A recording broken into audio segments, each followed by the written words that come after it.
Hi, this is Miko from Raccoon's Cave. Today I'm doing my first review ever, and it is for the same game that I did my first unboxing video for, Soldner-X2 Final Prototype for the PS Vita. Soldner-X2 Final Prototype is a side-scrolling shoot-'em-up game that was developed by SideQuest Studios and published by East Asia Soft. It is available digitally for the PS3 and PS Vita, and has had 2 physical releases for the PS Vita. The first was by Limited Run Games in July 2016, and most recently by PlayAsia.com in January 2017. The Limited Run Games physical cartridge for the PS Vita is the one I used for this review. So let's get to it. The game begins with some story about the virus wars and the planetary union and some enemy species called the Darg, and yeah, it's really not that interesting. Fortunately, the story scenes don't last long, and you're soon thrown right into the action on stage 1. The game begins with 4 stages available to you, with 3 more stages being unlockable by obtaining enough keys on each level.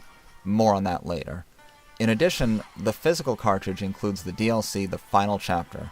This adds 3 more stages that must be unlocked first by beating the prior stage. So, beating stage 7 unlocks stage 8, and so on up to stage 10. The first thing I noticed about this game is that it appears to be quite easy at first glance. And I say that because on my first playthrough of the game, I finished all 4 of the main stages, plus 1 that I unlocked by finding enough keys on one of the levels. And I did this without losing a single life. I was a little surprised when I started seeing the credits roll. Could the game really be this easy? Well, it turns out the answer is both yes and no. The game is designed to be both easy for casual play, but difficult if you want it to be. The game utilizes a ranking system, which will adjust the difficulty of the game in real time to your skill. So if you kill more enemies, and do it faster, and do it without taking damage, then there'll suddenly start to be more enemies, and they'll be shooting at you more. You begin the game by selecting the ship you want. There are 2 available at the start, with another one being unlockable later. The ship you select determines 2 of the weapons you have at your disposal, and you can get a third by collecting an additional weapon in the form of an extra, which I'll talk about in just a second. If you collect any 3 extra weapons, you can unleash a limit attack, which will damage all the enemies on the screen.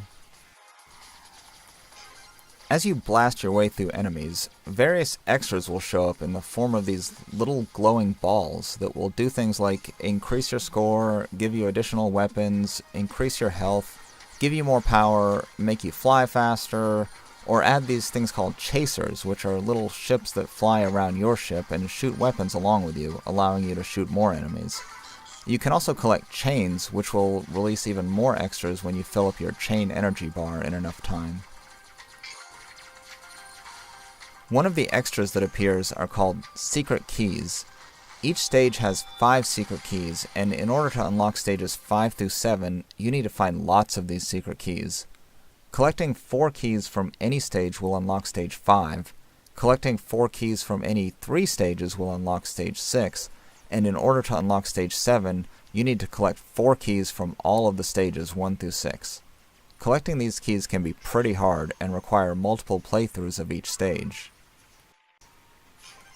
In addition to this, there are challenges that show up in the menu screen which give you extra things you can try to accomplish, like collect a certain number of rings, beat certain stages on various difficulty levels without dying, kill a certain number of enemies in a specified time, and so on. Completing these challenges gives you even more bonuses like extra credits, extra weapons, and even an extra ship. Some of these challenges are extremely difficult and will provide you with plenty of, well, challenge.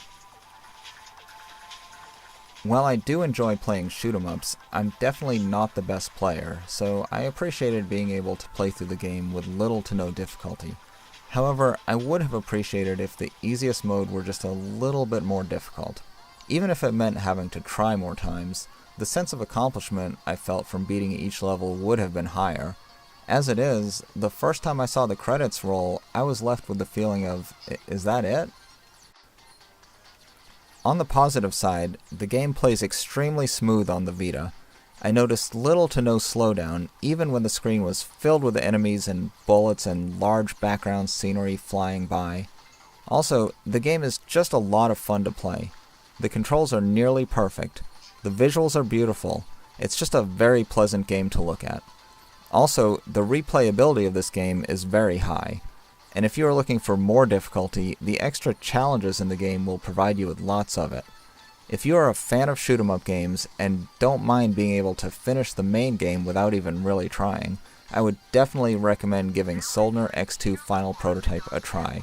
I give this game a 3.5 out of 5.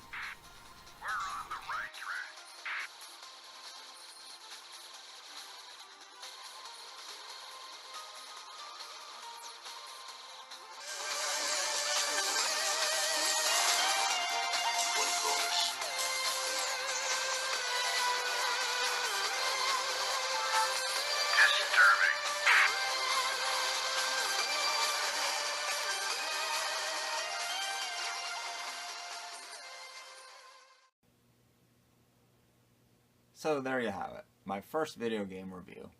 Please let me know what you thought about it in the comments below. And if you liked this review, please click the like button. Also, please subscribe to my channel. Also, you can visit www.raccoonscave.com for more news and reviews. See you next time.